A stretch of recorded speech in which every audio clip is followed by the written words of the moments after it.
Well, hello. Welcome to the warm-up act for the Dimple the Bard talk show of maximum novelty. I am Diana Ramsey, and before we get to the talk show of maximum novelty, it's 10 minutes of absolutely marvelously mediocre comedy. So you are welcome. And yes, I have to be about medium funny. I can't be too funny because if the rest of the show doesn't live up to par, then Diana was the best thing. That 10 minutes was amazing. It was so great.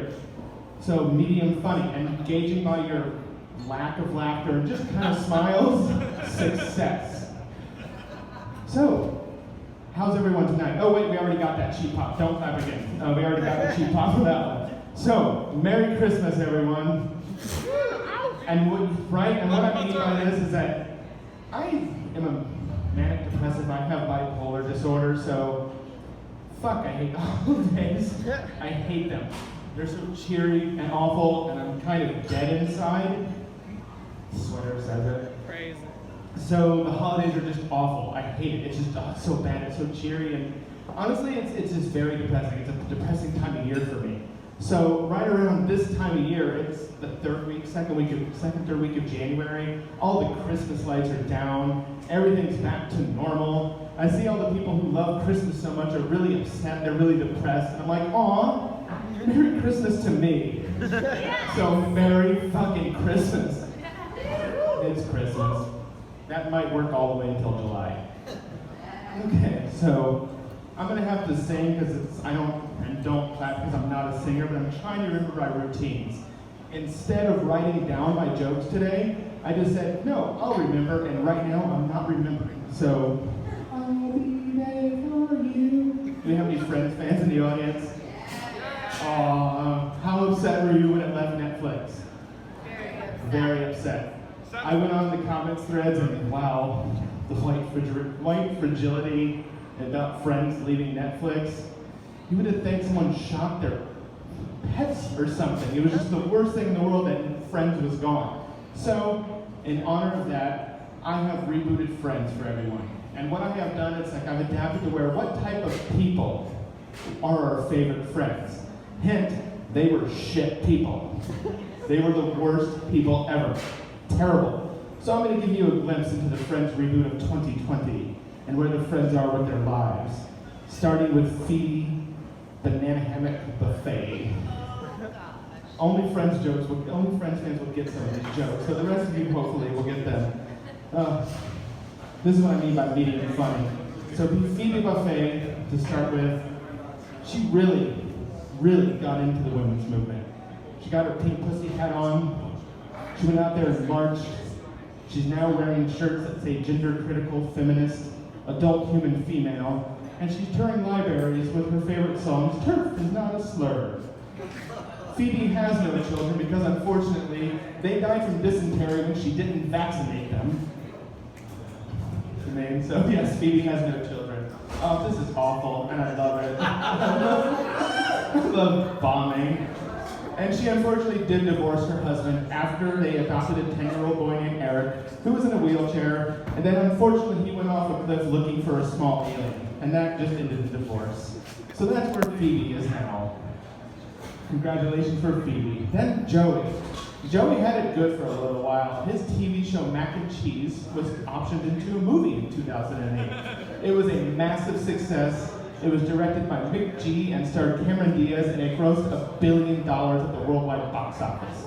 Joey Tribbiani was a worldwide name, and he was handed the franchise to Magnum P.I. and starred in 4 Magnum P.I. movies that grossed $1 billion at the worldwide box office. He then resurrected his character Dr. Draper Moray in a TV show that lasted 6 seasons, but was unfortunately canceled in 2018 when it was found out that Joey Tribbiani had 348 sexual abuse allegations against him that were all fucking true, and his career was over. Until earlier in 2019, he did an amazing podcast on the critically acclaimed Joe Rogan show, where he made a bunch of jokes about gay people and said, I'm all good now. Joey Tribbiani is currently engaged to his 18-year-old pregnant girlfriend, who he met 6 years earlier when she played his daughter on his television show. So yay for Joey.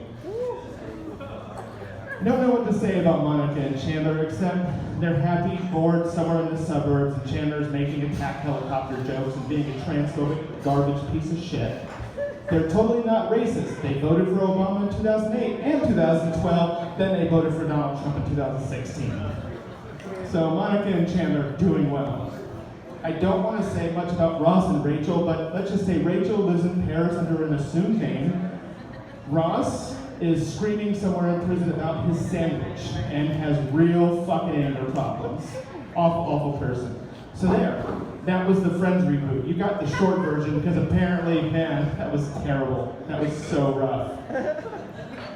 Should I do political humor? Why not? Why not? Can't get any worse, right? Just remember, I'm supposed to be bad because everything else is going to be funny. So anyways, political humor. I feel our government is being run by police academy villains.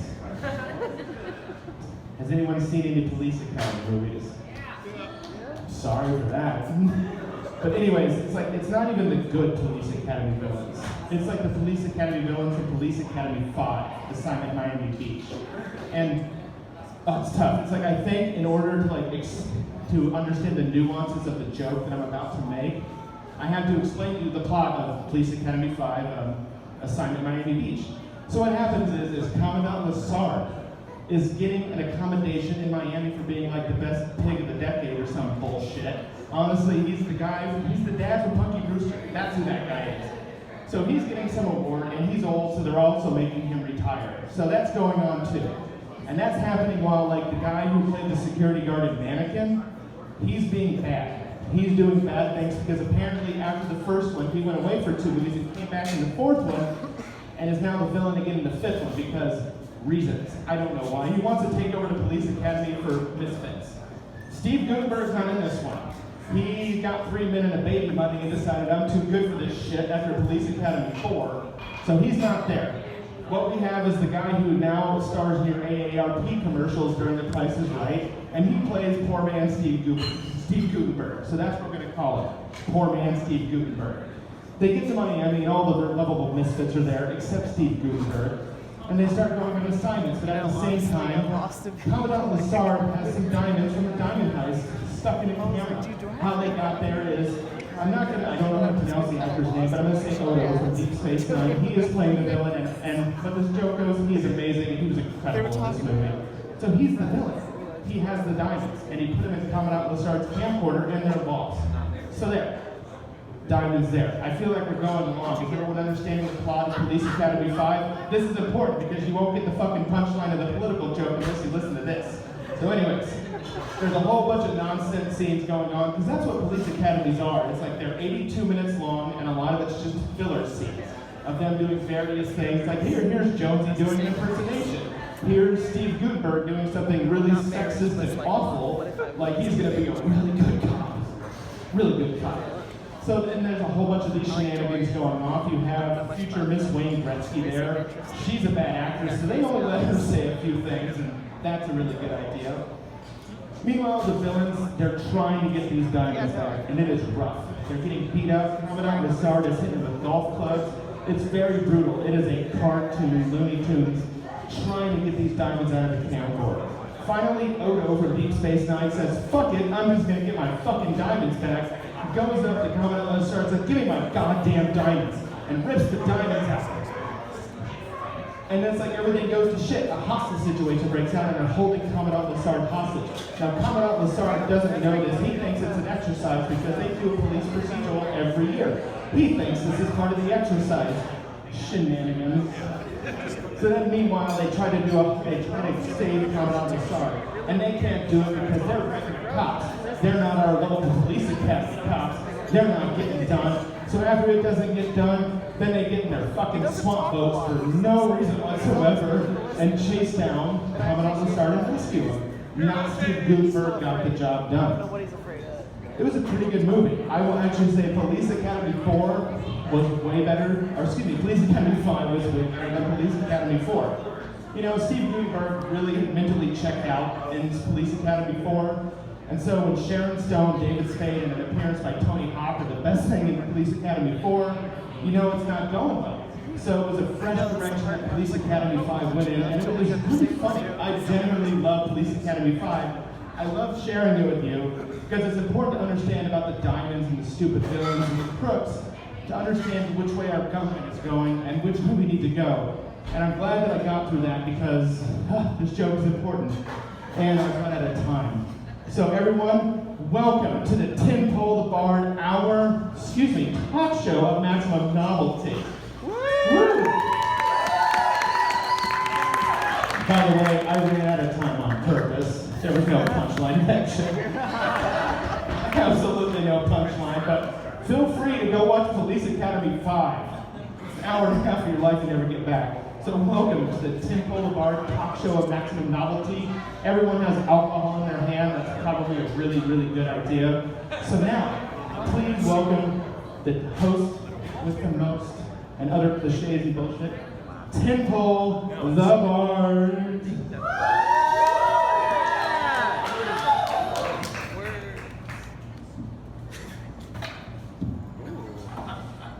Yes. Hi everybody, I'm Tim Pole the Bard.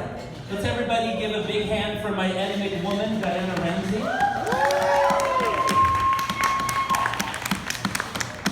So basically, long story short, I went to my doctor and I realized how horribly I was treating myself, how bad my health was. And I've always wanted to host a talk show. That was like my whole life's goal back when I was a young impressionable teenager. And I realized, I don't have the time to spend years and years coming up through the comedy scene, getting into Jeffrey Epstein shit. No, I'm just kidding, that's awesome. Doing what one has to do in order to, get to the position where I finally make it in talk show. And plus, I'm non-binary, I'm fat, I'm neurodivergent. I'm not exactly what Hollywood's looking for, unless they're having some sort of feverish heroin-induced nightmare, which happens on occasion. So I figured I'd just cut to the chase. I'm a booker. I'm mildly narcissistic. I can just fucking make it happen all on my own. So how about that? Welcome to the Tim Pole the Bard Hour of Maximum Novelty, live on stage. This may become a recurring thing, it may not, but I have some other dreams in life that I have to fulfill until the nearly inevitable heart attack fells me at the age of 46 or something like that. I'm thinking I'm going to open me a cocktail lounge. I've always wanted to have a pretentious, urban gentrification fueling cocktail lounge. I'm going to name it Ampersand and Ampersand. Hey, I figured that's almost pretentious enough. So, how many out there are divorced? not yet. All right, on. My divorce went final a couple months back, and I'm kind of happy to be out of that particular relationship, but I'm noticing something really important that I'm missing in a relationship, and that's somebody to pop my back pimples. I'm really missing having somebody with sharp fingernails who watches Dr. Pimple Popper on their smartphone while they're taking a dump, just really dig into my back and, squeeze out a travel trailer, Holy shit, how did that get in there? Parallel parking. Yeah, I'm really missing that element of my relationship. And polyamorous dating, you can have all sorts of fun, all sorts of kink, all sorts of beautiful, amazing relationships, but it's it takes so long to get to that point where you're just hey, would you just please dig your fingernails into my back and, liberate me from these angel wing quills. Yeah. So, I've been studying history a little bit. It's something to do to kill the time. I'm tired of reading about current events. They're so depressing. The slide into fascism just makes me want to, self-harm. And, I don't have as much time to self-harm as I used to. So, I need to do things a little differently these days. So, I learned something. Did you know that there are no white people in the Bible? What? That's the joke. On our entire civilization. Sorry, friends. Yeah, it came as a shock to me too, examining white privilege and unlearning toxic things that I learned, from harsher, less enlightened eras is an interesting task, and it's an absolutely necessary task. It's something we all have to fulfill, and we have to use our white privilege to help people rather than use it to just enrich ourselves and, go on cruise ships. So, you know, like embezzle money from our parents as they grow old and demented, and oh yeah, just you can have the numbers to my bank account, and here's my signature, here's how to sign for me, I don't want to sign anymore, you know. Oh God, like, you know, if I was still evil, like I was still with so much money from my naive elderly mom by now, it would just be a travesty. I can't do that to her though. I'm alive because of my mom. You know, my mom's a big hero. She taught special ed for a number of years. She helped children who didn't have a whole lot of people who cared about them, and she cared about them. One of my favorite things to see is like some random adults, like we go out in public somewhere and someone's like, Mrs. Patton, you know, and it's like, she's like, who are you? And she's like, oh, you won't remember me, but she's like, no, tell me who you are and I'll remember you. And they tell her who she is and or who they are, you know, and they tell her who they are, and she's like, oh yeah, I remember you. I had you in such and such a class in 5th grade, and you were into horses, or you were into baseball, and they just have this big bonding moment. And you know, as a member of the transgender community who's done advocacy for hundreds of community members over the years, like I'm gonna have very similar things, and I already do have similar things. You know, it's just the time frame is far less. You know, it's like, you know, somebody, it's like I do some advocacy with them and I help them out, and it's like, okay, cool, awesome, and then like 2 years later they're like, Mrs. Kirk, like, who are you again? Like, oh, my dead name was so and so, and here's who I know. Like, holy shit, my, how your boobs have grown. My, how that facial hair becomes you. That voice, would you like to sing bass in my choir?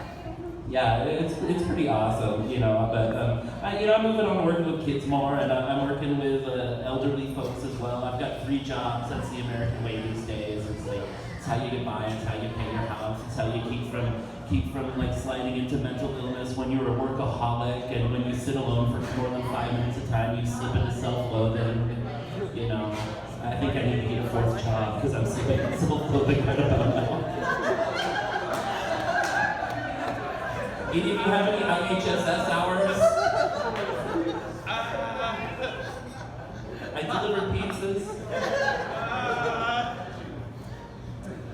So, you know, I went to this place the other day, and I was horny. I was looking to, like, you know, foster some sexual experiences and awarenesses. So I went to the Lavender Library. Hey. And I was disappointed. I went in, I was expecting to find all of these like big old plastic tubs full of lubricant, you know, get a container and like sample some like homemade chamomile lube and some like extra sticky lube and some like extra flowy lube, you know, maybe some chunky lube with some crushed peanuts in it, you know. But all I found were books. I was like, fuck this. Fuck this. So I went down to the General Health Center and got me a bunch of those lube packets from the harm reduction office, and I took it and I started putting them in all of the books and magazines in the back of the library. So next time you check out a DVD of Harry Gets His Cock Wings, and you see a lube packet inside it, you can thank me. I'm looking out for your needs here. So. Yeah, you know, I'm working with elderly folks more often. It looks like I'm going to have to go to church tomorrow with a client. Does anybody out there by chance have any Christianity repellent I can borrow? Okay. All right, yeah, it's not available in stores. I don't do the Amazon thing, you know. It's not easy. But you know, afterwards we're going to go to the flea market.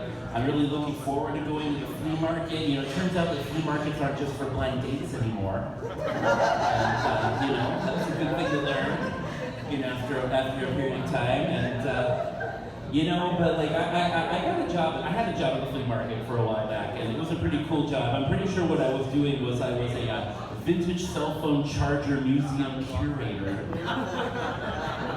And, you know, I was all sorting them out and making little cards, and the guy's like, what are you doing? I'm like, oh, I'm sorting them out and making little cards and, like, making this all pretty and, you know, making a display, you know, for all these little chargers. And he's like, don't do that. I'm like, all right, fine. Well, what are we actually doing here? Because nobody actually buys these things. He's like, oh, you're so white. Money laundering. I get it, and I'm gonna be really good at play. You know, I wasn't trying to work at the flea market market just for like the $7.87 an hour I was getting paid under the table, you know. I was trying to be a part of like, you know, a cultural like intersection of like cultures and languages and people, and so I really wanted to do well at this job. So the next week I brought to work this old washing machine, and I was like running some power, and he's like, "What are you doing?"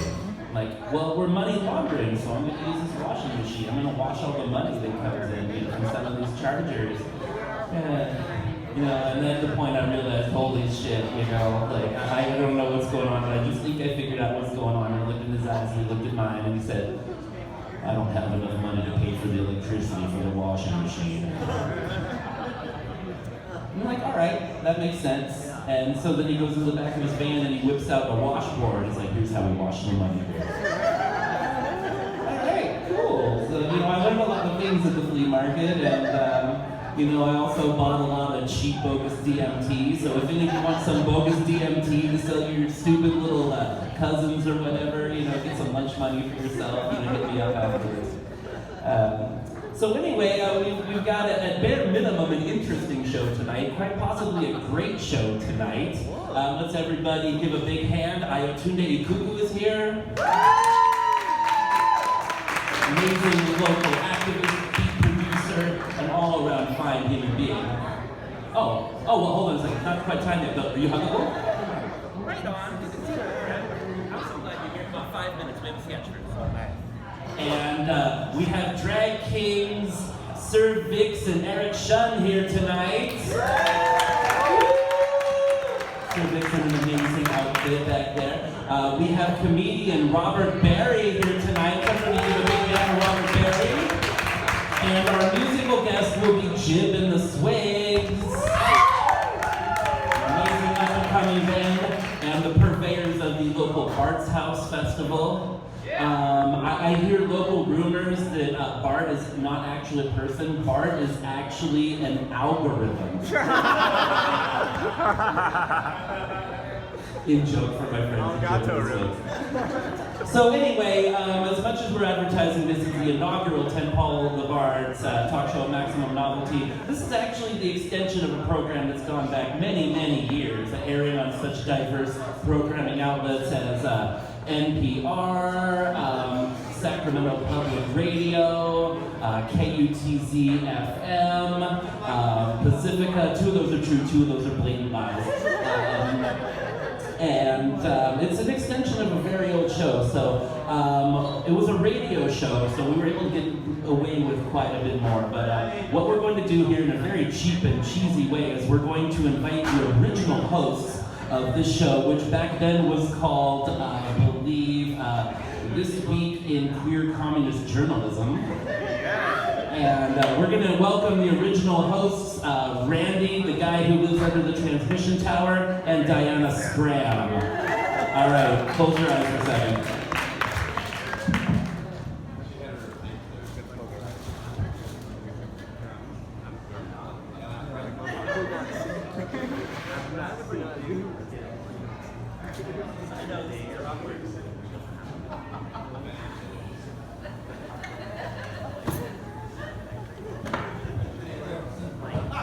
Hi, everybody. I'm Randy, the guy who used to live under the transmission tower that 10 Boulevard Tower of Maximum Novelty was broadcast from. I tell you what, it was a beautiful experience. I loved being on the radio. It was a joy every day. You know, I'd tell all the people in the neighborhood who I was, and they'll listen to us, and they'd be like, "Who are you again, and what are you doing, and why the hell do you have your fingers in the bottle of ranch?" You know, it's like, I don't know, I got a thing for sticking my hands in salad dressing. I mean, it's a bit of a paraphilia. Please forgive me, I'm seeing a therapist. Let's everybody give a big hand to my therapist, Finley.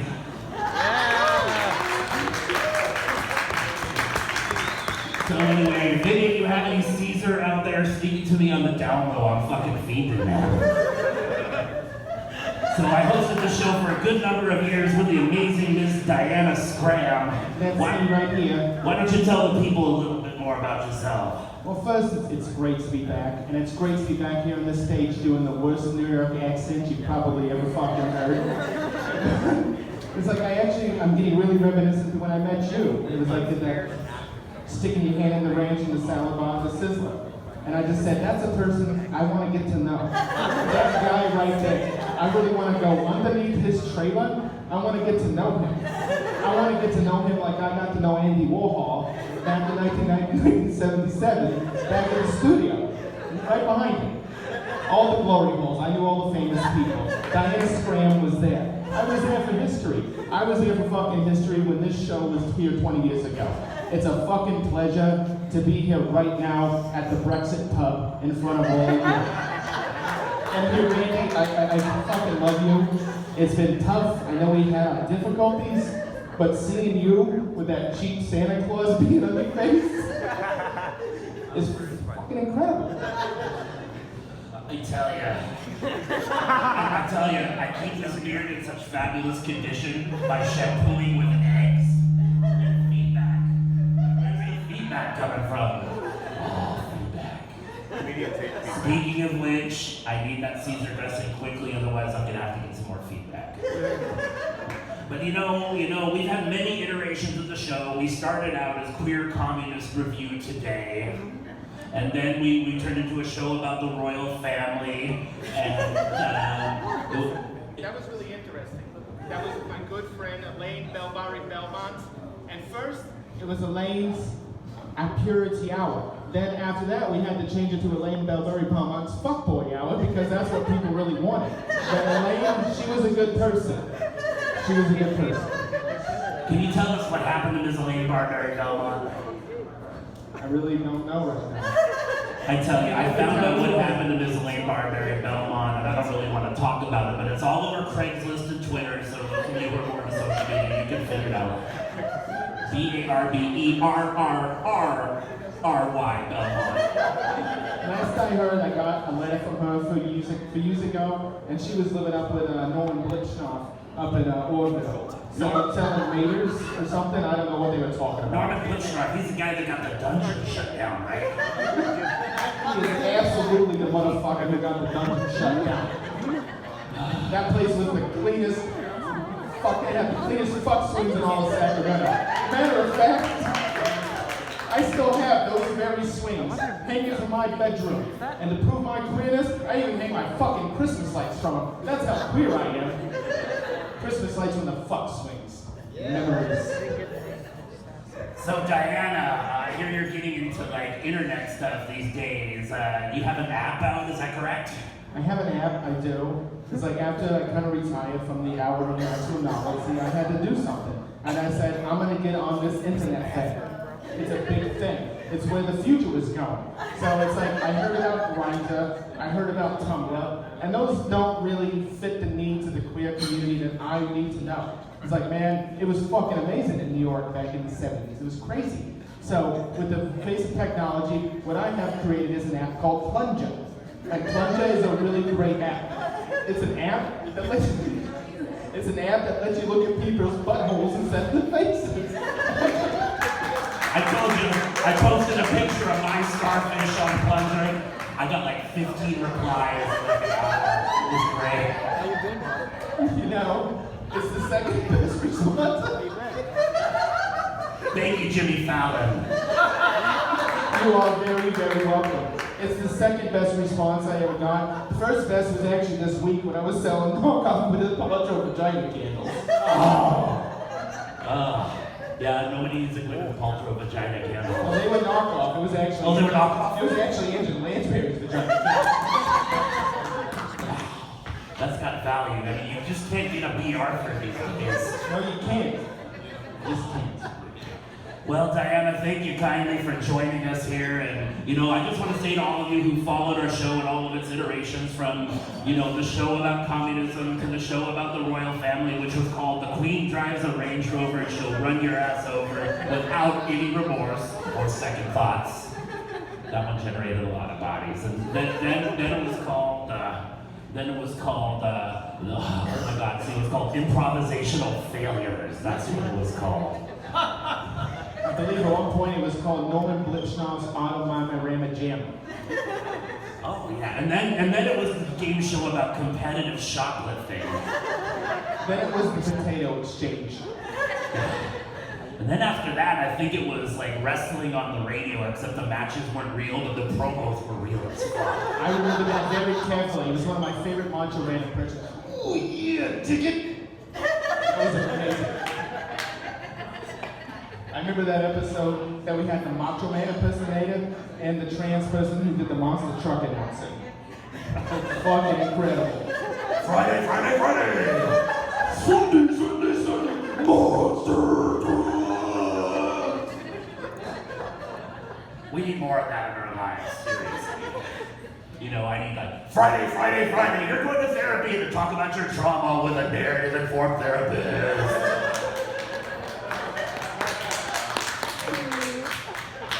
I tell more jokes about therapists, but if I told one more, I'd have to pay royalties to Maria Bamford, and I can't do that.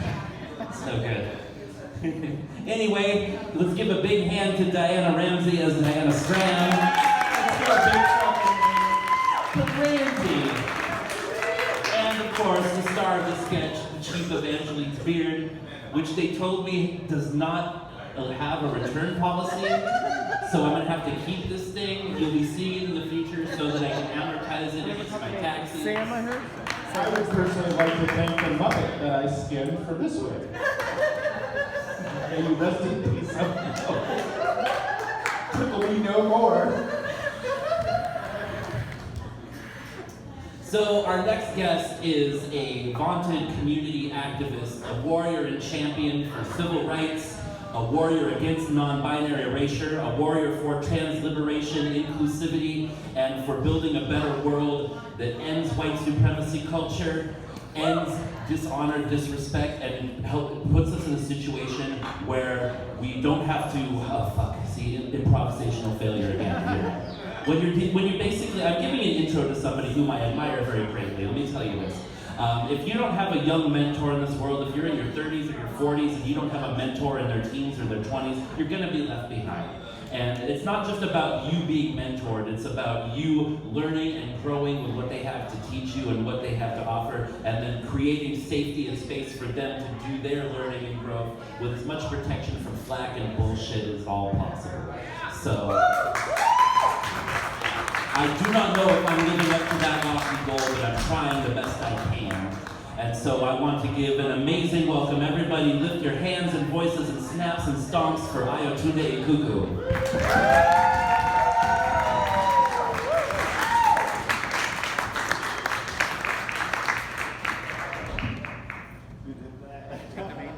Thank you, my friend. Thank you. Have a seat. There's your mic. Hello. So, can you all hear them? Yes, when I need to speak up, please tell me. I tend to trail off.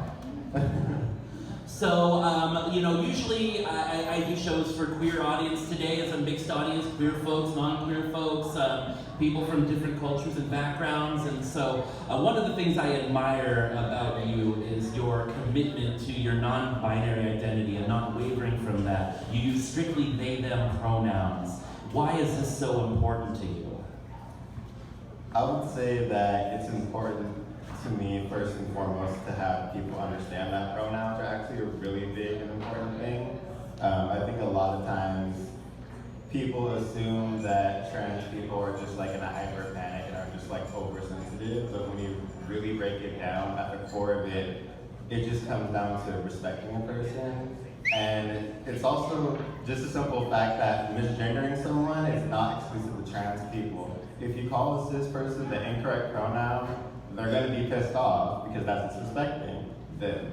So it seems like people want to create double standards for themselves just to justify their hate. And for me, it's like, it's easier for me if you just say that you're transphobic and you don't want to respect me, opposed to just saying that I'm oversensitive because you're disrespecting me. Like, you can't step on someone's foot and then say, I didn't step on you, you literally just stepped on their foot.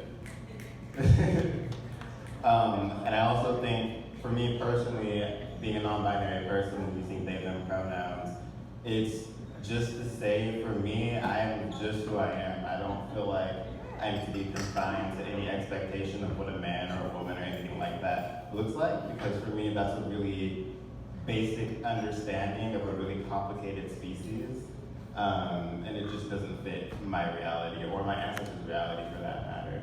And I think it's super, super important to be educated about identities because there's a large misconception with trans identity overall being some kind of like bad or something recent. People want to use millennial as a pejorative term against us. And in reality, prior to colonization, pretty much all people around this world, indigenous not just to Turtle Island or what we call North America, but also my people in Africa, I'm Nigerian specifically, all over, there was a large understanding that people were very diverse and how do you categorize people and what their role meant to society was completely different to what it is now. Like in many, many cultures, people who are considered trans or just mixed gender or outside the box or whatever the terms of their society, those people were revered as healers and people to look up to, people who were very special, people who were blessed by the gods, to now being literally quite opposite, being defined as like scum, like bottom of the barrel, and deserving of literal death just for existing and just for, you know, being in our own selves. And that has to do with a lot of violence, a lot of colonization, a lot of brainwashing, a lot of identity being stripped from people. But just because I was stripped doesn't mean that it never existed. It doesn't mean that we can't reclaim that space. So that's what that means.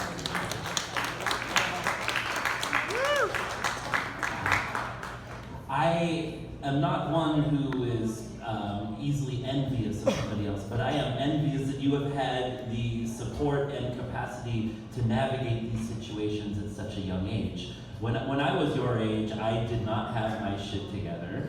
If you had met Temple in her early 20s, you might have seen the spark of some things, and you might have always seen like, wow, that is an awkward person who's not exactly owning their shit.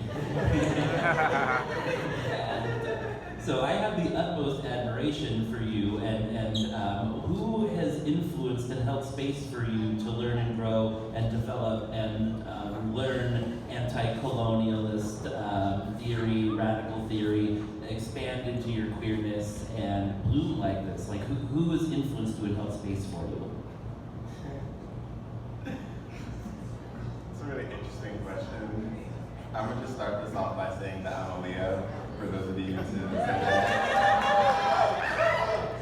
I would honestly say myself, but if I had to say someone else, I would say my mom, who's also a Leo, and who I'm really, really close to. I think for me, and I was just thinking about this when I was driving over here, I came out so long ago compared to a lot of people that I have in my life that I consider my chosen family, that it's hard for me to actually visit like what it was to feel that fear and feel that risk, because I came out when I was in 8th grade originally. Before I knew my gender identity, I just came out as bisexual back then. It was like, fuck it, let's see what happens. And you know, I just think that because I did that at such an early age, and I strategically did it. Like for me back then, I was kind of like, I really don't give a fuck what these other middle schoolers think. So let me do it with them first, and then I'll do it with my family, and that'll be the test trial. So I did it, and I lost some friends, but it didn't really matter because I didn't like them anyway.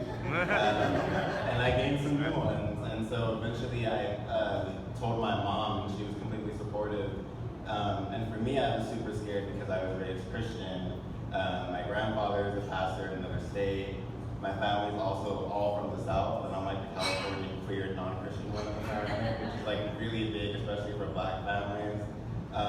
So I was scared, but ultimately I never had the risk of like my family putting me out or anything like that. Like I do recognize the privileges that I have with my family, because no matter, there's really not a lot that I could do where my family would have me end up on the streets. Like I'm someone that would never have to worry about being on the streets because I'll always have support from my blood family or from chosen family. That's a privilege that I recognize and honor. But I think, yeah, for me, I just dealt with a lot and sat with a lot and got therapy early on when I was in high school, so that also prepared me a little bit for post-high school life. And I just think I've experienced so much adversity, really, and not to say that you have to experience adversity to become a person akin to me, but I've just experienced so much adversity in my life from the very beginning, and was able to recognize that I'm still fucking here. Man. That's pretty much how I like how you gave yourself an appropriate amount of credit in regards to those who held space for you to bloom and become who you are. And as well as acknowledging the privilege of having a family that wouldn't disown you over your identity explorations. I'm lucky to have that privilege as well. My mom did not disown me over my gender and sexuality explorations. There were some awkward moments, where she didn't want me to dress femme around her because she was afraid some of her students might see me and they might be confused or she'd get in trouble with her job. And one of the funny things involved with that is like later on in life, now that she's dealing with being old and having a case of CRS, that's can't remember shit for those who haven't dealt with that. She misgenders cis people all the time. We just go out and do some hyper masculine dude surveys. Oh, may we help you, ma'am? Yes, ma'am, sir. Oh. It's like, oh, mom, I love you. And so it's like, yeah, she misgenders me sometimes, and then she corrects herself, and then she'll do it to a cis person, and then she'll be like, oh, what's his name? My brother, and then she'll name her dog, or her dog that died 2 or 3 dogs ago. So yeah, I feel very blessed to have an amazing parent who's in my life and very supportive of me. She'll hopefully be at one of these talk shows, and if she ever does, she's a surprise interview. I'm pulling her up.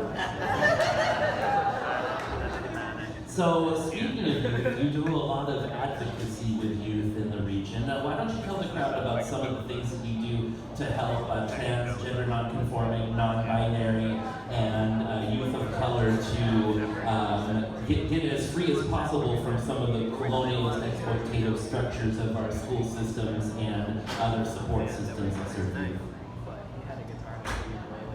I think a lot of advocacy for youth centers more around how to help them find their voice, essentially, because usually youth know exactly what it is that they want. They know exactly what their identity is. They know exactly where they want to go, where they want to be. It's their parents and their parents' fear and entitlement to their child's entire body and decision where kind of problems arise. So oftentimes I find myself more so just being like, hey, I understand what you're saying, and I agree with you in your identity, and let's work that out, let's make a plan. And then with the parents, you need to understand this because these are the outcomes for your child. With parents, I don't really like to cut corners. A lot of people don't have personality. I'm someone that's very direct, I'm very transparent. You're gonna know exactly how I feel, you're gonna know exactly what I think no matter who you are. That's exactly how I treat parents when it comes to trans youth. Of course, I'll have different communication styles depending on what kind of person that parent is. But a lot of the time it does end up me having to basically put my foot down, especially when parents will literally misgender their child, dead name their child right in front of you when their child literally corrected them. And doing it repeatedly and oftentimes intentionally because that's a form of control that they have. And they're not realizing that that's actually impacting their child's mental health, which is why their child is seeking therapy services and things like that in the first place. And the parents have a misconception that because their child is trans, that's why their child is in therapy and not because their parents aren't supporting them and they don't know what else to do. Mm-hmm. So their mental health is deteriorating. And so it's helping parents understand that and understand stats. I like to work with fact-based statements a lot of times because I don't really have time to debate everybody about everything that I already understand, and I know that I'm correct with the information that I have. So some people, people want sources, so I'll give them different sources, different statistics on what it's like to be a trans kid and help remind them what it's like just to be in school in general, especially for those of them who are in middle school, because middle school kids are absolutely vicious. And now, in this age of technology, you can really work both ways. And the a positive way for representation for these youth. There's ways for them to express themselves. There's apps and different things where they can find community that they can't find from their parents or maybe even their local schools. But on the other hand, there's just so much misinformation and twisting of identities that it's just weaponized against you. And it's just, I just find the parents to be the cog in everything, truly. Is parents not wanting to listen, and fact-based essentially being the only way to get them to listen, if that. Because sometimes they debate the science, even though you can find like the most top revered science journal that exists to current day that's saying exactly what I'm saying, and it doesn't matter because it's about the parents' control over the child's body. And sometimes it's bringing reality to the youth as well.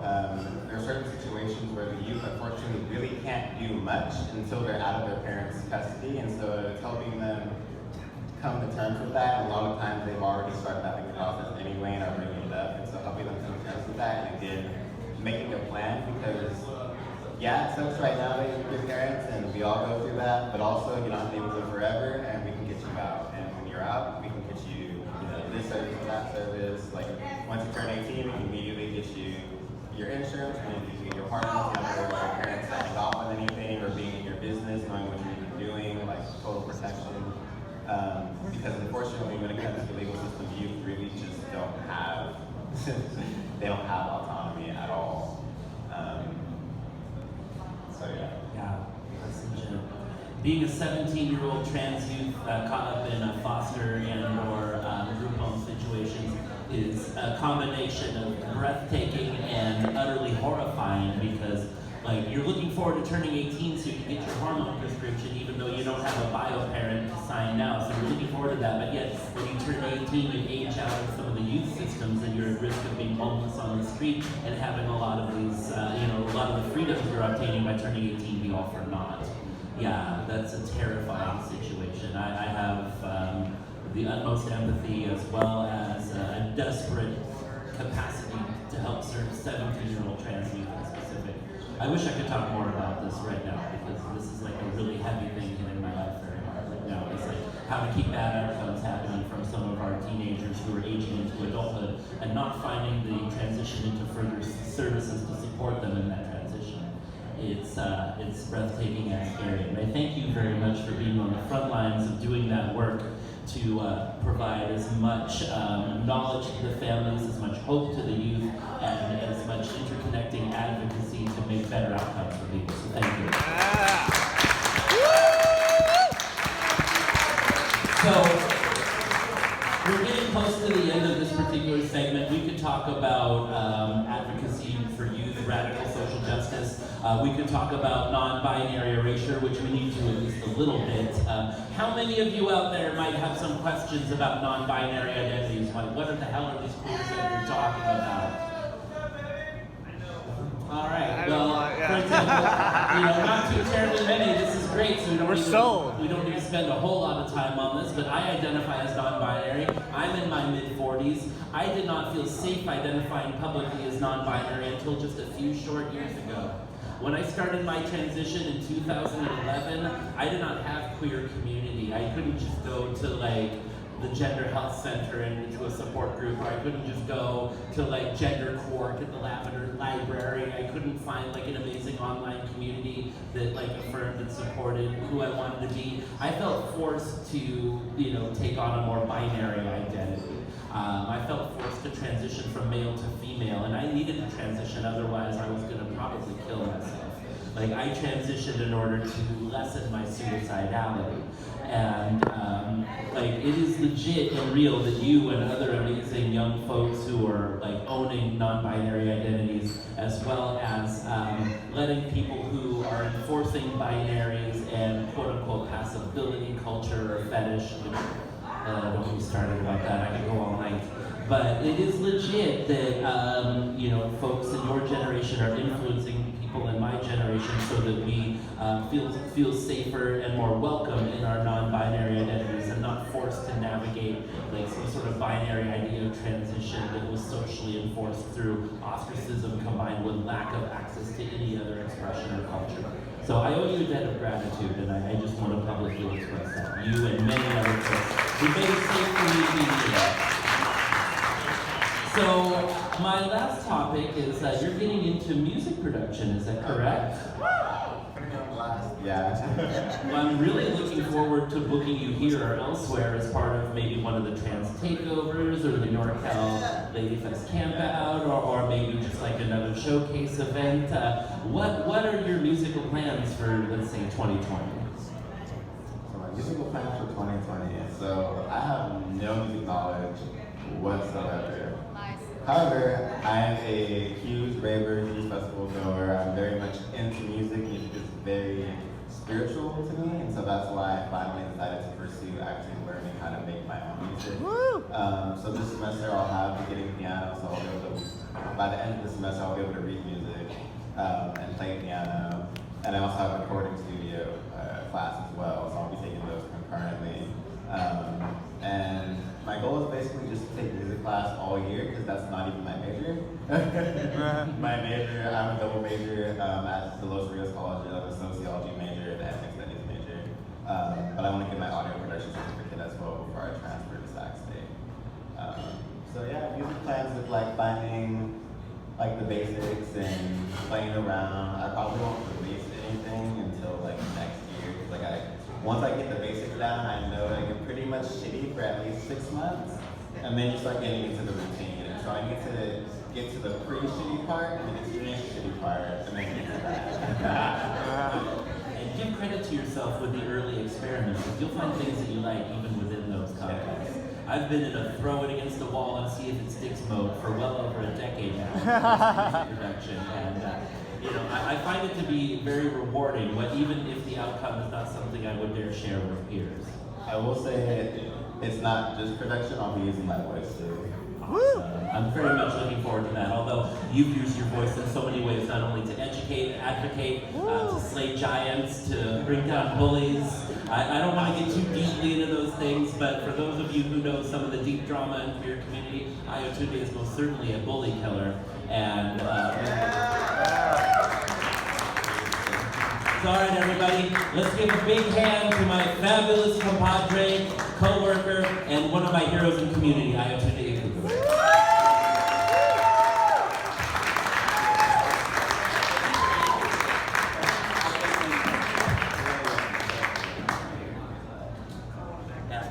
Due to all of your diligence in paying your $5 cover tonight, this show will turn a profit.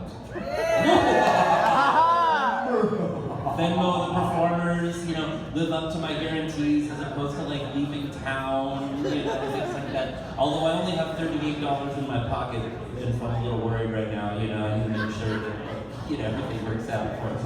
Del Taco's on me tonight. Yeah, Del Taco's on you tonight. Seriously. I was kind of thinking about music myself. Dude, see, who wants to produce me doing Tom Waits singing? No, like you were doing this on the way here. Give people Tom Waits doing the I'm mountains. trying to. I feel like I can actually try to sing it. Give him something here. I just was thinking that since I didn't show a Muppet earlier, that, you know, I don't know where my brain went, but I went to Tom Waits singing the Muppet song. It's time to put on makeup. It's time to light the lights. It's time to put on music for the Muppet Show tonight. I think you need to smoke a little more for that to work. Are you telling me to pick up smoking again? Yeah. I absolutely will. Just so I can nail Tom Waits, I'll start smoking again. All right, I like It's time to put on music. It's time.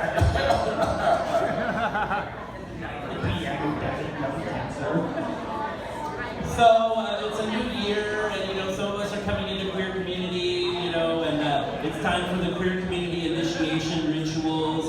Take it, you're getting your envelopes in the mail. You know, you're told to report to the Department of Transportation, where you'll be kidnapped and thrown into a salvage title Pontiac Aztec driven by Jonathan Van Ness. You get your first unicorn butt plug tail. Yeah, you get fitted for your first unicorn butt plug tail, and you get your number for the polyamory expansion draft. You know, it's like, you know, when I came out, like I had a really low number in the polyamory expansion draft. You know, I got assigned to some family up in Marysville. You know, I lived in a dog kennel for 6 months. It was pretty shitty.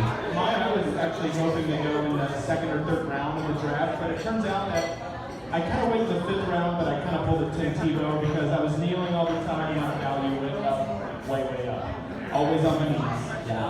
Yeah. Well, you're Not not playing. saying that does give you a better position for the queer expansion draft. I'm talking about blowjobs. You know, my particular favorite part was when like all of the new initiates get together and like throw our meds into a pile in the middle of the room, and you know we exchange our titty skittles. You know, and like I ended up getting a trans man's testosterone shot on accident. I was like a rageaholic for a week and a half. I couldn't stop masturbating. You know. That's how I got hooked on feminines.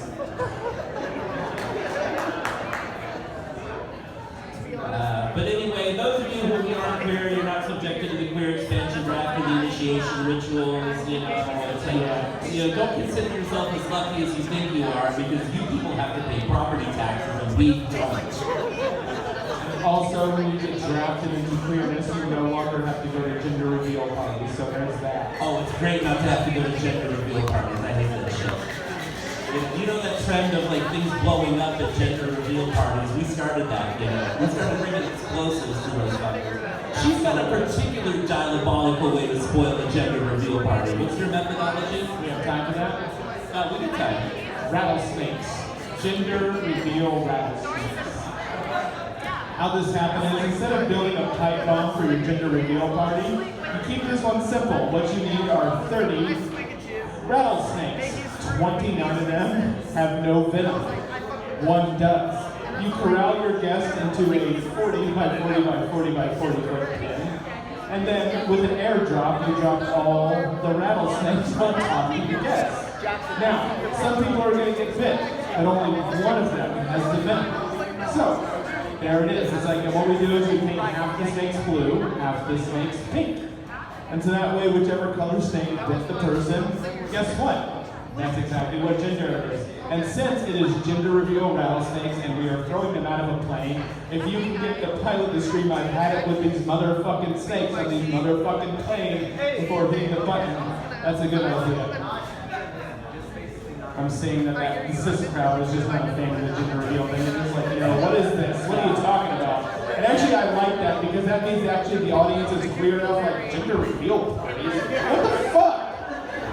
And that's exactly what you should do. If anyone ever says I'm having a gender reveal party, I'm like, no you're not. You're having a fucking genital worship party. And if I'm gonna have a genital worship party, I want it to be adults. I don't want it to involve children, you know. I personally want Michael Fassbender there. Oh yeah, Michael Fassbender, yeah, absolutely. I was gonna go with, you know, I was gonna go with more of a J.J. Abrams thing, but yeah, I saw him on film too. All right, well, it's time for our next guest. We have an amazing guest coming up next. One of Sacramento's preeminent drag kings, fashion designers, and purveyors of glitter beards. Let's everybody give a big talk show of maximum novelty. Welcome to Cervix!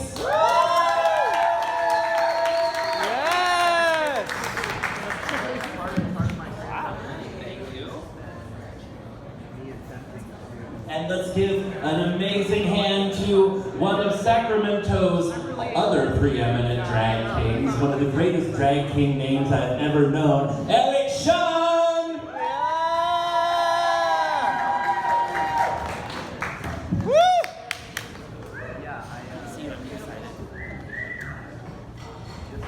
Excellent, my friends. I am so glad to have amazing drag kings on our show with glitter beard game. Oh my gosh. So you got a mic, I'm gonna pass this one to you. Thank you. And this one's mine. So why don't you tell the crowd your pronouns? 'Cause like, I don't quite know how to refer to, like, you know, our kink community. I should have asked him prior to this. Honestly, neither do we. Our pronouns shift all the time. My pronouns, like, as a person, are they, them, but in drag are always he, him. So it's one of those, like, when I'm presenting masculine and you can tell he, him, but they, them is always a safe bet. Same. I like him, he's a man of many words. Most of them are same. The others are rude. Some of them are fucking. Like, I had some trauma in regards to the drag community because when I was coming out in the 90s and early aughts, it's like I just got treated so badly by the drag queens. And then over the last few years, I've been exposed to amazing kings in the community as well as the burlesque community. And I just feel like so much joy in my heart when I see you perform.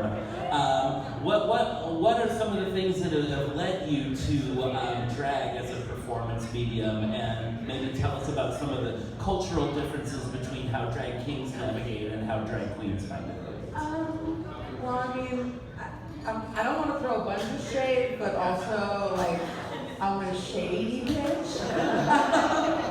So, like, on one hand, yes, every performer is different. You know, I've met some really lovely, accepting drag queens that have, like, let me into their home. I've met some, like, shady ass drag kings that have been, like, total douchebags.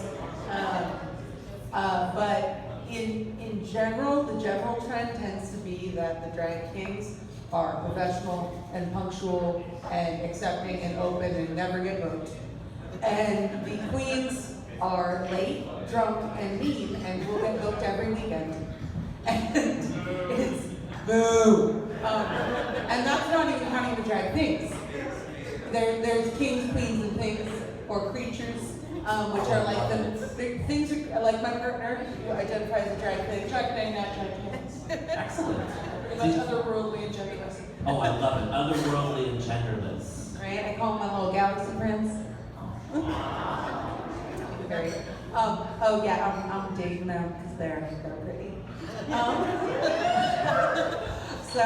But yeah, like the drag things have an even harder time getting booked, and a lot of time that's a lot of producers. There's a lot, and I think a lot of the production, the producers that kind of pit people against each other creates that like culture where it's like kings feel the need to always be professional and always show their best, and you've got to try like 10 times harder to get the same opportunities queens can get. So the kings are always trying really hard to make sure no one's mad and make sure they've met call time because they can't fuck it up and they can't be a bad person. And queens have just way more leeway, way more understanding. There's a social understanding that, well, women are bitches anyway, so to be an appropriate woman, you have to be an unprofessional bitch. And to be a man, you've got to have your shit together. So there's like this weird, like, binary gender stereotyping that even invades our queer spaces that says, like, you know, women are like these crazy bitches, but only when they're played by men. Women are allowed to be crazy bitches when they're played by men. But then when women play men, you need to be the perfect man that acts right. So I like being a super slutty man. It's really fun to get naked in front of cis men and make their girlfriends hot and make them really, really upset. It's fucking great. Oh my god. Like, I lose it every time a cis guy gets like red in the face. And like, I've had people that are like, no, I can't hang out with you because like my boyfriend gets mad. And I'm like, dump him. Dump him, be gay. Not for me, like I'm happy, but like find other gays. He's weird. But yeah, what did you want to say about that? I'm talking a lot. Like you were saying, you know, it's changed a little bit in the past couple of years, so I think the community has really evolved, and I think it's become way more inclusive, and with the gender revolution, I feel like the drag community has changed like just night and day. So I think, you know, even if there's still like those pervasive roles and people are still like trying to fit in those boxes, I think it's gotten a lot better. And I think there's like a way more cohesive community now, and it's way more open to variance and to people being whatever the hell they want to be.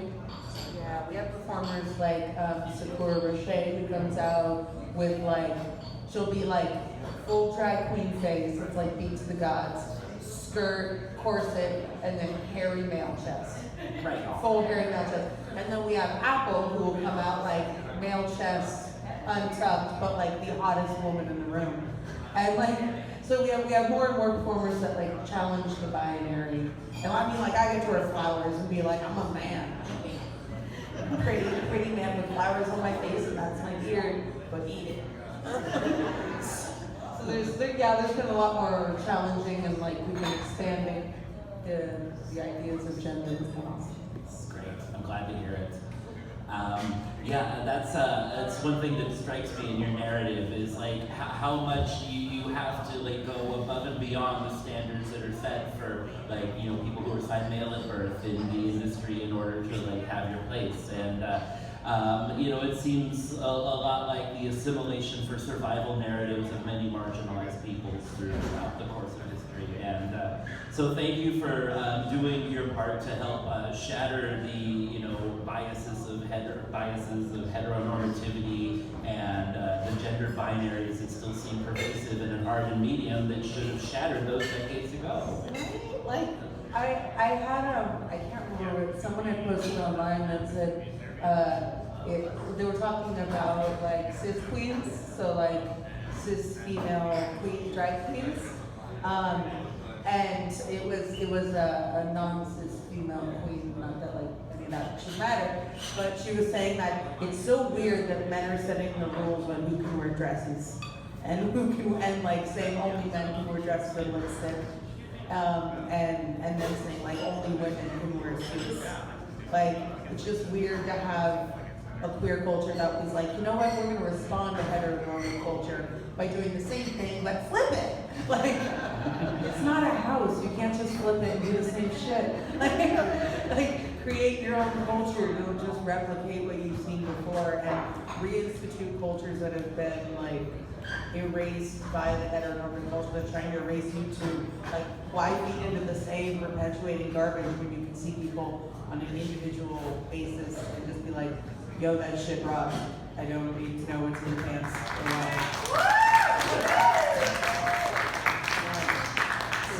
That's how I've like always been, and I've never like understood a lot of the rules. So I'm an Aries, so I get it. A little bit of fire going on. A little bit. So, how much of your fabric for your costumes do you shoplift from Hobby Lobby? I shoplift buttons from Hobby Lobby. It's easy to fit in my backpack. You know, like every now and then I go into Hobby Lobby just to steal things and make me feel more right with the world. No, I can't shop at Hobby Lobby. I don't need a Chick-fil-A. I'm trying to be a good queer. I'm like, what are all the bad ones? But like all the fast food is Trump, and it's ruining. I mean, it's great for my waistline, but it's ruining my appetite. I want cheesy fries. He gets his fabric from everywhere. He made this coat too, so it's yeah, actually, the fabric in this suit and this coat was actually donated by my friend Surplus Sublime, who's also like non-binary, king-leaning thing, I think. I'm not totally sure how he identifies, but Surplus Celeb, no, he's awesome. And he'll randomly has a friend that just sends in fabric that their mom like buys and never uses, and is like, oh, this can't be turned into anything. I'll give it to Vic. Something will happen, and then this happens. And you know, if you need to reupholster a couch or two, you Dude, get some right? you know. I just hate buying things. Like, I'm so cheap. Most of my fashion is just like, I went to the thrift store and went, that's still too expensive. And there's like, I'm like, I got a coupon and a gift card for like Joanne, or this great little fabric store called World Class Textiles where you can get satin for like $2 a yard. And I'm like, I'm just gonna get all this and figure it out and make it pay my rent. So turning garbage into rent, that's drag. Seriously. Yeah, I've seen you turn garbage into inspiration, let alone rent. But you perform often, and I know how it is when one performs often, even on a bad day, you can sort of autopilot through it if your makeup's on point. Yes. So, but Eric, you don't perform quite as often. You're more of an intermittent performer. What are some of the things going through your head when you get on stage, especially like after a gap where you haven't performed in a while? Yeah, I don't perform very often. I'm very shy and very introverted, as you can tell. But this one's got me out a lot more often. Actually picked out my name because for a while there, people had always said my male name should be Eric because I was supposed to be Erica when I was a baby. So I said I had no idea how to use a drag pun, and so it was like, oh my god. So Eric Shun is how that happened. And yeah, I mean, I've been trying to step out more often, and I just see this as this really great opportunity. Just it's a therapeutic, artistic outlet. Eric Shun, yeah. So yeah, it's been great, you know, therapeutic-wise, you know, get out some, you know, repressed emotion and artistic shit that's been built up for a long time. You know, so sometimes it's all purely emotional. Sometimes it's just a chance to dance around and look pretty. Because I do ballet quite a bit, so I'm trying to like incorporate that more into drag and just be able to, you know, transfer everything I've learned and kind of make it like more fluid, more genderless, and you know, more masculine. You know, because everyone always thought like that was the box I was in for femininity. Was ballet was like the one feminine thing about me, and so now I'm just like I can kind of incorporate that too. And then kind of like on a more social sphere, it's just I think it's a really great platform. You know, just to be able to, you know, bring more awareness to what we're doing and, you know, kind of showcase what gender is, and it's just a facade, and it's whatever the hell we want it to be. So it's, yeah, that's usually what's going on.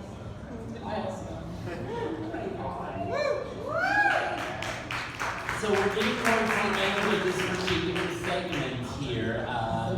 So I would like to end with like something that you might want to say to inspire the people. You both inspire me just with your courage, with taking drag into non-binary spaces, being punctual and having your shit together while being transgressive and tearing apart the situation of privilege that, you know, is imbalanced, not in your favor. What words of inspiration might you give to our talk show of Maximum Novelty crowd here? I'm gonna say like half the time you were saying that I was looking at your earrings and thinking of your song. The Lego dildo, we were literally talking about it on the way in. I just saw those are Legos right now. Right? They're Lego earrings, and if people haven't heard Temple's song Lego dildo, it's amazing. I might be misheard. I performed it last night. It's called Lego Dildo Lego Vibrator. There we go. It's so good. Okay, so to inspire, listen to Lego dildo. No, PK, do crime, fuck shit up. And get paid, know your goddamn worth. Amen.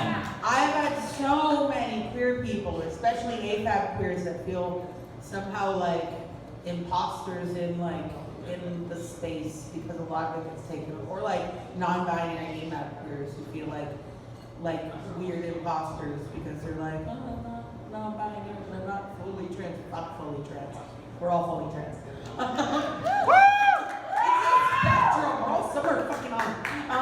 But like, there's a lot of people that feel like they're imposters and they don't deserve to be in spaces, and know that like, if people are applauding for you, if you have supporters, then you deserve to be there. And even if you don't, fuck it, make space.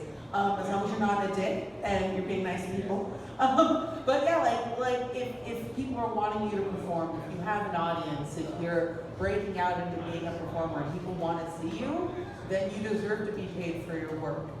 You deserve to be respected for your work. Your work has value and you have value, and make sure people don't undermine that because they want to like pay like a cis white queen and undermine like a drag queen because they know you want it more. Like, don't let someone take your eagerness as a sign of weakness. Like, ever.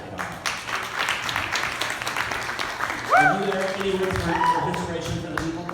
Well, I think, you know, Servants covered most of it as per usual. Talk about it, sorry. He does. It helps that I don't talk much at all, so it's Yeah, I mean, gender doesn't have to mean anything, and it can mean whatever you want it to, and this is our only vehicle we have to experience this world, and so I think, like a house, just make it as comfortable as you can, and if that means aesthetics, then change aesthetics. If that means hormones, if that means changing your presentation or changing your costume, because I'm the same person in a dress that I am in a suit that I am completely nude, and I don't feel like I have to wear anything to be more masculine or to be more feminine, and I think I've never felt more myself than I do now, and so it's just find that place and find whatever makes you feel at home in this, because this is what we got. Yeah! Well, it was great to have you on the program, and if we continue to do this in this format, we will have you on in the future, do a little bit of a performance. Tonight, we're not quite planning the performance. I just wanted to chat with you and give you an opportunity to say your piece to the people, show off your amazing outfits and fashion sense. And so I want you all to give a big welcome and a big handoff to Sir Vix and Eric Chun.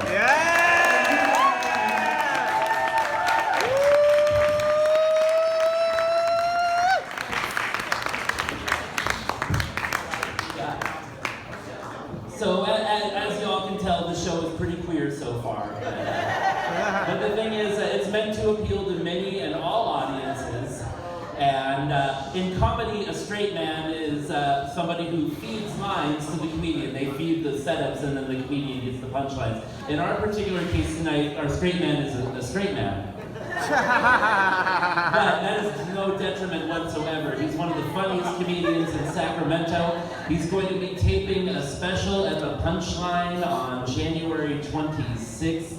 Is that correct? Yes. And it's going to be amazing. There will be one copy of the special sold, like that Wu-Tang Clan album, and proceeds are going to go to charity. I am really excited about this project. Everybody, let's give a big talk show of maximum novelty welcome to Mr. Robert Berry.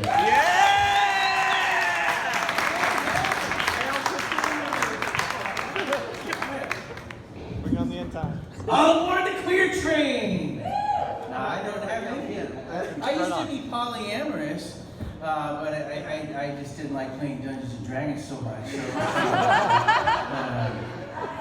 So, it's great to be a comic because you get to make folks laugh no matter what your backgrounds are, old, young, whatever, and it's great. You get to bring some sunshine into people's day. But one of the other perks of being a comedian, I found this out recently, is there's groupies that only have sex with comedians. You're laughing because you see me up here. Dude's wearing a Cthulhu sweater. But no, and there's a nickname for the groupies that just have sex with comedians. They're called chuckle fuckers. That's really rude. Like someone loves your work so much they want to have sex with you in the parking lot after the show. Thanks, chuckle fucker. But it's more polite than giggle guzzler. I actually had a lady come up to me after the show. She goes, Robert, look, I'm not a chuckle fucker, but I am a chuckle hugger. Huh? Bring it in here. It's like, Mom, you embarrass me so much. And she's such a liar because she's fucked half the comics in Sacramento. My mom's a whore, but I love her. I love my whore mom. She's 72 years old, and she's single, fellas, whoever. And I love it to death, But the other night, my mom accidentally butt-dogged me during sex. That's horrifying, right? Like, you don't want to think about your dear sweet mother even having sex, let alone hear it happening live over the phone. And after like 20 minutes, I'm like, I can't listen to this anymore. This is disgusting. And the weirdest part about the story is she still only got a rotary phone. I have no idea how that was even happening there.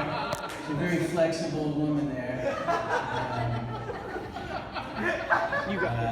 I don't take advantage of any of that chuckle fucker stuff, though. My wife Linda is here. We've been married for 26 years so far.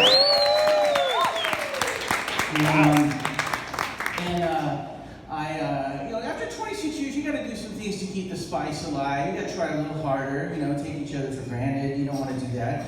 The other night I came home and my wife was wearing a slinky dress. So I pushed her down the stairs. Do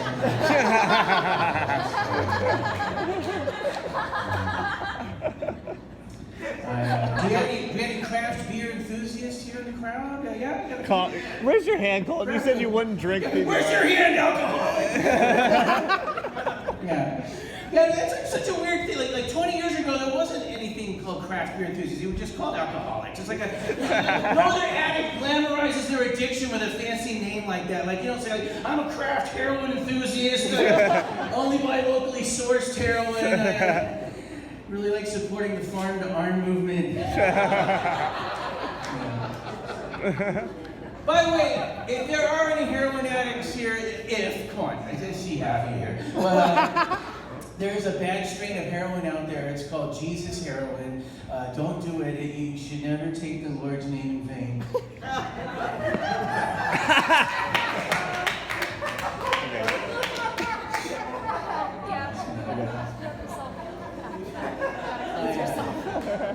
Thank you.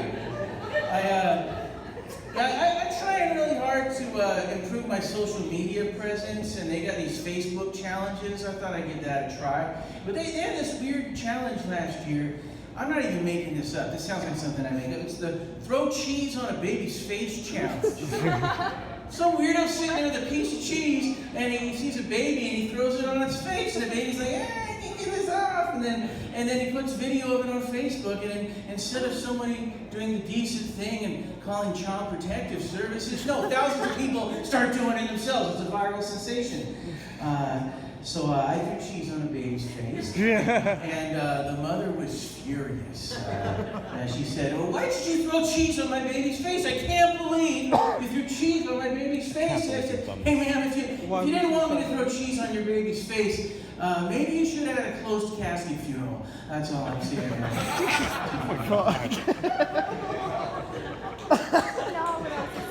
Too far. There's a baby in the back row that just walked out. Crawl right out of here. Here we go. Yeah. Oh man, we got a few more jokes here for you folks. We got any fans of Pink Floyd, the 70s rock legends Pink Floyd? A little bit. Pink Floyd's branching out. They're opening up a line of glory holes to franchise across the country. Yeah, they're calling it another dick in the wall. So pretty cool there. We got any fans of the Golden Girls? Oh my God. Yeah. I just found out recently, NBC is bringing back the Golden Girls this fall. But don't get too excited. Apparently, it's just going to be 30 minutes of Betty White crying in a graveyard. So,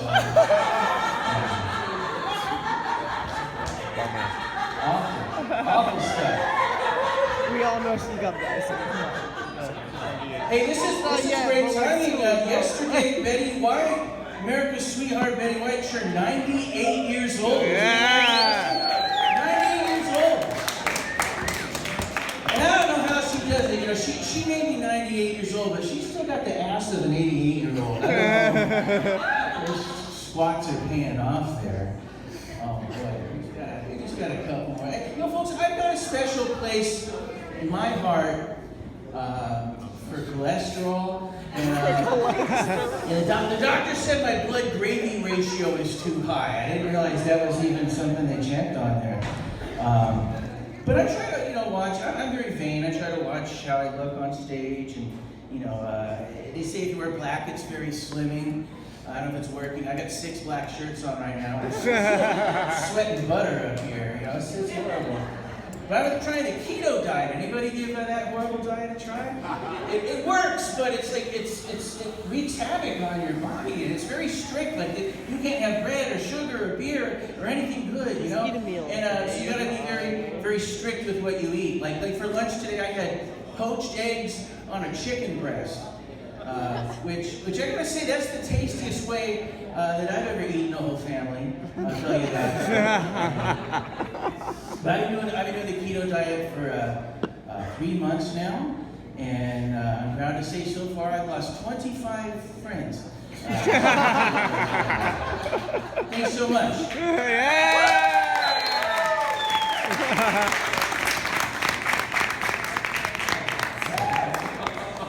Hey, what's up? I'm Virginia. Well, thank you for joining us tonight on the talk show of Maximum Novelty. This is great. Great crowd too, right? I'm telling you, Thanks. this is fun. I'm living my dream in such a beautiful and safe place, and you know, it's like I'm only dissociating a little bit compared to an average Saturday. Amen. Yeah. It's like, is this real? Is this happening? Fuck, I'm here. Wow, that's crazy. Like, Not only are are we here? calm, Okay. but I'm also Right. insulted. Right? Still exists? People Yes. can just sing salt lick. It's important to have a salt Yeah, lick. Dorian likes salt. Yeah. Talk to him about it. You know, good for stimming as well as good for, you know, flavoring up certain things. You know. Sure. Like I have pretty bad breath, you know, so like having a salt lick around, you know, is pretty comforting as well as like, you know, makes the I might be environment why you around have bad breath. Licking a salt lake water. So you've been doing comedy for a long time, my friend, is that correct? Yeah, about 8.5 years now. 8.5 years, wow. One of the things that I didn't know about comedy when I took a comedy class is like that whole comedians in cars, you know, like is like a real thing. Like so much material is actually written in cars. Oh, You- yeah. You know, headed I mean, I towards, believe- going to San Francisco. I was about to write a song trying to about get yourself, talking like, in 5 cars, minutes honestly. somewhere to Yeah. go to, so you can Sure. train I write a and song get about down the road how or when you meet up with old friends, they have memories what's that you totally what's forgot the about. most interesting experience Jimmy, you've had do you in a wanna write a car song with other together? comedians headed towards like, make it a out fun later? gig somewhere? Like, yes and Okay. no. Like, Well, Good thing that's almost recorded. gotten in car crashes before, but probably the most fun thing that we've done is just making fun of everybody. I mean, it's just like Told comedians everyone, are some Jimmy. of the when they're not on Without the stage, edge, they we're can gay be is, just right? brutal, That's the Trump. horribly I'm like right here. I got like a inappropriate. foot off. I mean, You want to hold hands? to make a You want to comedian cuddle? laugh, You can it's do like that. you're like But Jimmy, more offensive. kiss. We always laugh. at Sorry. people if we got It's about it's just weird. saying right now how bad that can telling be. you. You know, doing Tom Waits, Thought about Sesame Street stuff when we drive. That kind of stuff. Personally, I don't know Well, if thank that's you very much. Personally, I write my No, best not comedy once. In the trunk of a car. in the trunk of the car. Not even in a It's usually where I find myself. I'm like, you know what? This will be a funny joke. I don't. Hey, let me out of Apparently here. not. That's Leave it right. to you. That's right. Inappropriate humor is always fun. That's what, like for example, the cheese dead baby joke that I told earlier. I told it to a friend who was a comedian, and he's like, "There's no fucking way you can tell that on stage." And so of course you give it a try, and it's weird, like the stuff that we doubt that we think is too horrible and sick. Sometimes, like old guy tell you after the show, that's one of the best dead baby jokes I've ever heard. I tell you, it's validating having some old man like step down off of out of the cab of his truck and say, "Hey, I like that dead baby joke could be my favorite." Yeah. So much so that every time I get the dirty joke book, I need to go to that chapter first. I'm basically Mr. Rogers that writes jokes. You know, I don't know if I fit in as a comedian. I try to like get a little dirty with my mind, and then I trigger myself and I start to cry. See, I need to take a cue from Mr. Barry here and like auction off this one video of the talk show of Maximum Novelty in order to pay for a stage manager, a production engineer. You should auction off licks on your Salt Lake. Oh, if you want to share germs with me, my Salt Lake is open for business. Start a podcast. Start a podcast. Already had a podcast. That sounds like Speaking of podcasts, that sounds like a great final topic. Oh, yes. You have an amazing podcast, if I remember correctly. It's called Super Bible Party. Is that correct? Yes, Super Bible. I have a podcast where it's about Bible stories, but it's not for believers or non-believers in any way other than just looking at the stories and kind of having fun with them. Like some of the weird things about Noah's Ark or human sacrifice in the Bible. We just did one about a prophet in the Bible that cursed a bunch of kids for making fun of him for being bald, and 2 bears mauled 42 kids. And these are stories that often get skipped over in Sunday school and things like that. So we just have a good laugh and talk about it on the show. Super Bible Party. That sounds like an amazing podcast. And when I went to Sunday school, like they didn't tell us anything about maulings. We just got mauled. Yeah. Yeah, every once in a while there'd be a missing kid, and we'd be like, hey, where's Daryl? And they'd be like, don't you worry your pretty little heads off about that. We're gonna sing Jesus Doesn't Want You for a Sunbeam. Derek made fun of a bald guy, so he got rolled by dogs. That's what happened to Derek. It was brutal. We had a Sunday school song that went like, I got the joy, joy, joy, joy down in my heart. Down in my heart to stay. But one of the lines that I love was like, and if the devil doesn't like it, he can sit on a tack. Whoa! Getting back in the cage now, see? Sitting on tax. Speaking of which, if any of you are into topping for somebody who likes to sit on tax, PM me on Facebook. All right, everybody, let's give a big hand to Mr. Robert Barry.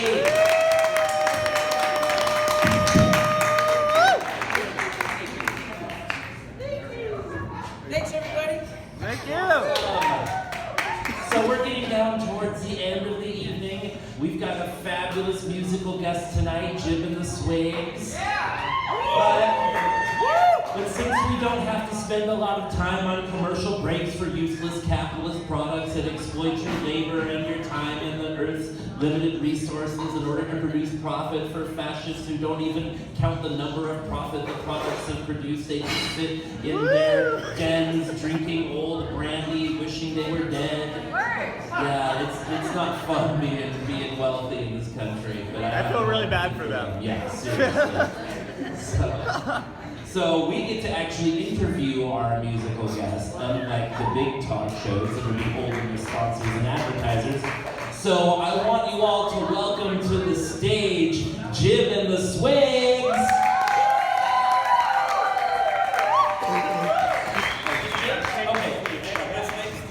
Alright, come back. We have no swigs. Yeah, this is the swig. Get another beer. Oh, speaking of which, if any of you out there are kind enough to buy the hostesses an Olympia, well, she wants something better than Olympia. I want an Olympia. What if you can buy me an Ole, you're my hero, I can pay you back, or I can like autograph like your like left food or something. You can buy me an Olympia. I'm about 4 beers into it, so I've lost all standards. Oh, this is glorious. So, thank you for being on the talk show of Maximum Novelty. Thank you for having me on the talk show of Maximum Novelty. Yeah, it's a lot of fun.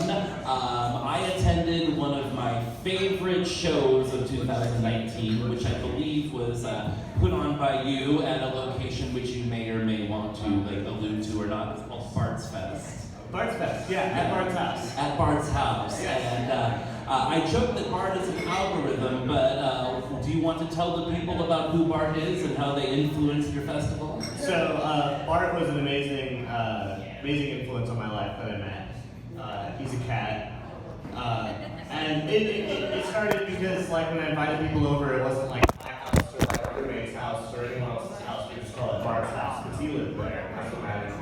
So then when we started going to shows, it was kind of And like, I figured maybe you all were just like Simpsons fans or like '90s kids or something. He's actually named after the Flash. Bartholomew Allen is the Flash. So this cat likes to flash. No, he's Like likes to lift up his back legs and like flash. Yeah, he shows me his asshole. Yeah, you know, I think he's on plunger. All right. Well, yeah, there you go. See, we share our beers here on the talk show of Maximum. Share the swigs. So, how did Bart's Fest come together? I mean, it's like Sacramento's preeminent like underground music festival. Yeah, I don't really know. I worked on it for a lot of months. Okay, so it was a 2-day festival. It wasn't just me, it was our crew. Linda Walker right there did a lot of the organization. Woo! Chris over there did the sound, mustache and rep meeting. So it's not just me, it's a whole collective, like a lot of people working together. I did a lot of the looking and reaching out to people, and we totally did not sell beer. That would be illegal. No. Oh my gosh.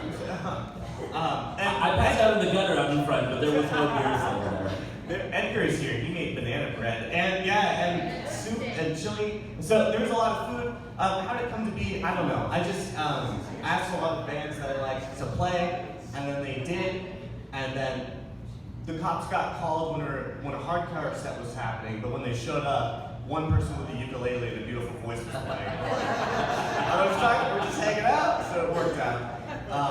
And the cops didn't come again until after it was over. So it just sort of happened, I guess. I just got everyone to show up, and they all played music, and it worked out.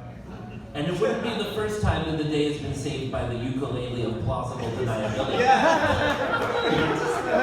It's quiet. It's awesome. Well, I know I had a whole lot of fun, and if I wasn't an awkward person and didn't have to leave and go have introvert time and cry, I would have stayed to see more of the band. That's sweet, thank you.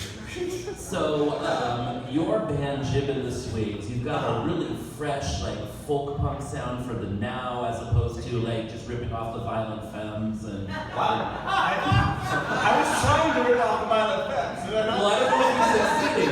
You've got some freshness all your own on that particular front. Thank you.